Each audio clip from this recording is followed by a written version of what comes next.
l'outil déplacer des faces, qui se trouve juste là, déplacer des faces, me permet de pouvoir déplacer des faces à une certaine distance. C'est-à-dire que si jamais je veux sélectionner la face supérieure et que je confirme, je me dis j'aimerais déplacer depuis ce point vers la hauteur, donc sur Z, et je peux rentrer une valeur de 30. Et là, c'est ce qui reviendrait à utiliser l'outil extrude des faces. Donc j'ai déplacé uniquement. Sauf que l'outil déplacer des faces peut agir sur les faces non planes. Parce que l'outil extruder des faces, quand je sélectionne demande 26, si vous remarquez, les faces non planaires ne peuvent pas être extrudées. Et elles ne sont pas prises en compte lors de cette opération. C'est écrit ici. Donc ce qui fait que si je veux rajouter ou corriger une erreur faite dans le dessin avec ce solide, je peux utiliser l'outil déplacer des faces. Lui peut agir sur des faces non planes. Je peux lui demander, j'aimerais déplacer cette face courbe, peut-être avec celle-là, parce qu'il faut savoir sélectionner les bonnes faces pour que tout soit pris en compte.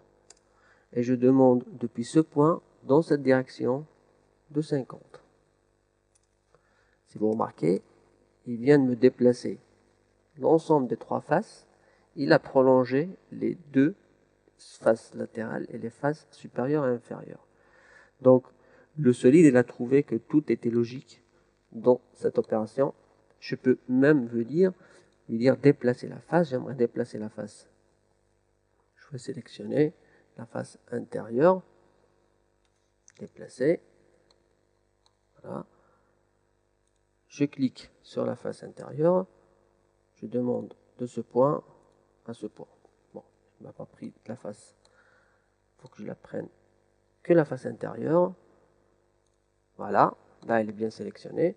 Je confirme de là à là.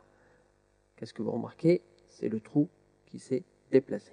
En fait, réellement, il déplace la face à l'intérieur de la matière. C'est ce qu'il fait. Donc si je peux prendre déplacer, je peux lui dire, j'aimerais déplacer cette face, inter. Dites-moi, qu'est-ce qui va arriver si jamais je déplace la face en dehors de l'objet? Donc là, je viens cliquer jusqu'à l'extérieur.